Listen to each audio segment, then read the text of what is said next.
to Professor Vibert Cambridge.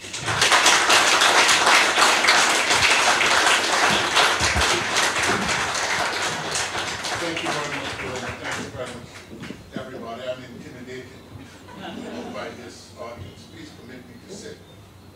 Permit me to sit. I am really intimidated with this audience. When I hear the names of the folks who are present, and maybe I should stand up a little bit. Well, you can excuse me if I do a jack in the box, you know. Well, first of all, I want to share with you the beginnings of this project. The beginnings of this project. It took place in 2000. My spouse and my children and I visited Guyana after 14 years in 2000. And my wife is a musician. And she decided that she was going to be part of a conspiracy that the Woodside Choir had to celebrate the 80th birthday of Billy Pilgrim. And I went along to that event. It was held at Marjorie Kirkpatrick's home in Meadowbrook Gardens. At that time I had a new toy. And my toy was a little video camera. And I was more interested in the orchids in Marjorie Kirkpatrick's yard and her flora. You know, I'd been living in the Midwest in Ohio for so many years, I hadn't really seen, you know, some Guyana plant, mother-in-law tongue and croton and stuff like that. So I was there with the video camera shooting away when Miss Jor was reading this fantastic email from Billy Pilgrim's friends and colleagues from abroad. And then, as a typical Guyanese birthday party would go, someone said, speech, speech. So Billy started to talk. And as Billy spoke, he was telling a story that was more than music. He was talking about how music in Guyana, the music that he was exposed to, particularly in his period as Director of Culture, Director of Music in the Ministry of Culture, and also his role as Director of the choir, Woodside Choir. And by the way, this year is Woodside's 60th anniversary, so let's join and give Woodside an applause. Well, in addition to talking about what he did and how he did it, Billy was suggesting to us that in Guyana there was a close, somewhat intimate relationship between government and the musical environment in Guyana. Well, I wanted to know more about this. I was sitting near to Monsieur Terence, what's his name again? Terence Montrose. And I leaned across to Terence Montrose between a bite on one of those great Guyanese multicolored cheese sandwiches with all the ends cut off, you know, real proper Guyanese sandwich. And I leaned across to Monsignor and I said, wow, this is an interesting story. And Monsignor said to me, well, that's only a piece of the story. He said, that is only a piece of the story. Guyanese have created liturgical music. Guyanese were in the forefront of the Caribbeanization of the Roman Catholic liturgy. And there's Pascal Jordan who did this. I said, wow. Well, that was a Saturday. The Monday morning, I showed up at GBC in High Street and met with a couple of encyclopedias there. Bertie Chancellor, the late Bertie Chancellor, and the late Ayub Hamid. Russell, he came into the studio at that point in time. And when I left that GBC, I was blown away even further. Because Bertie was telling me the role Vivian Lee's Ovaltine show played in identifying and promoting Guyanese talent. Russell was telling me about a group called Firstborn who were singing, you know, sang a cappella. So when I left, I said, you know, this is something above and beyond just recording Billy Pilgrim's Billy Pilgrim's voice. Well, before I left, actually, I went to see Dr. Jocelyn Long. Dr. Long had been a kind of a big sister to me. In 1984, she was passing me on the road and she said to me, "What are you guys doing about the 150th anniversary of the abolition of slavery?" I said, "When is that?" She says, "This year, in 2 months." Well, the rest is history. Dave Martin wrote an opera for that event. So I always considered Dr. Long my sounding board. So I went to Dr. Long and I said, "Dr. Long, I had this conversation. I heard Billy Pilgrim. I went to the library. I went to the museum, not the museum, GBC, and I heard this kind of stuff. What do you think?" She says, "Vibert, if you're going to think about music in Guyana, please take the long view.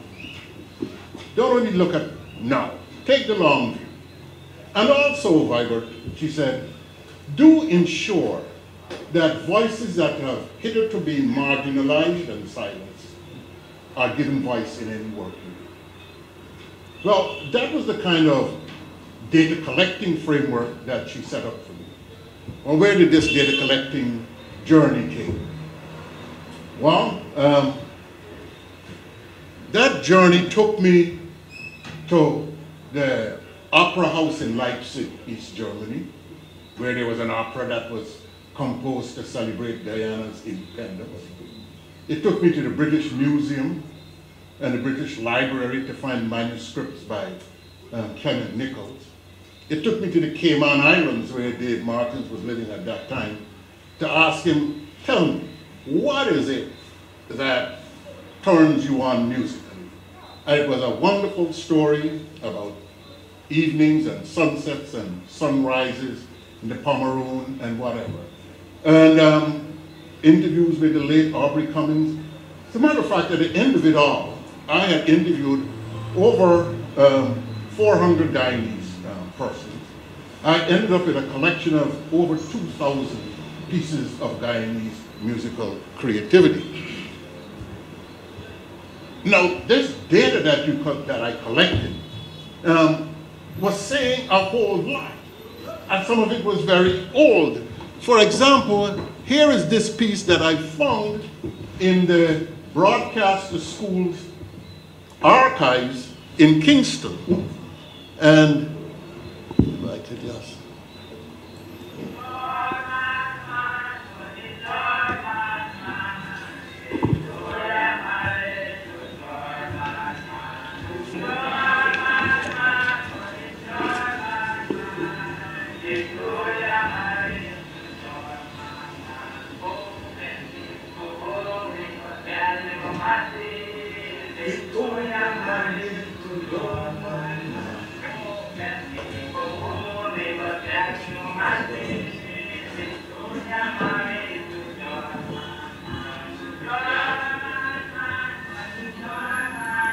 Yeah, it's like, you know, here's this song as a record, a document of a moment. And what was this moment? This was about Queen Victoria getting married to Prince Alfred of Saxe-Gotha in 1840. So in our musical record, we have data that connects us with this larger history. Well, this stuff started to really trigger my juices. And then around 2003, something happened. We saw in the newspapers that Billy Moore, as a matter of fact, I was at a meeting the other day, and someone said that they did not know that church bells are ringing. Happy holidays. Church bells are ringing. Did not know it was a Guyanese song. Did not know it was a Guyanese song. Well, in 2003, Billy Moore died, and he died in poverty. He died and he was going to be buried in a pauper's grave. But thanks to Eddie Grant, a tomb was prepared for him. Well, those of us I wrote David D. Carey's, and I said, You know, like, really, this is a tragedy, you know, Billy Moore, this is going to happen. And David Carey in his own way says, well, okay, what are you going to do about it? Could we keep telling the story of Guyanese artists? Well, 54 articles later, between 2003 and 2006, we in the Guyana Cultural Association decided to do something about that.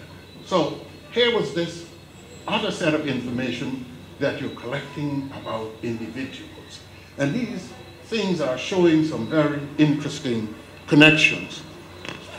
Well, I then decided, well, there's 2,000 odd units of music.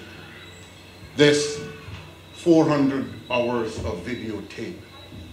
There's almost 300 hours of audio tape. I had invaded my wife's bedroom with books and stacks of paper.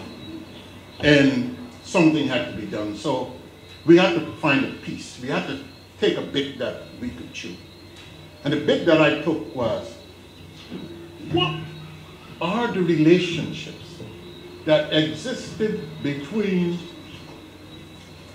the ideas of development and music in Guyana across the 20th century? You know, what can the music collection that we have tell us about Guyana's initiatives and aspirations in development across the 20th century?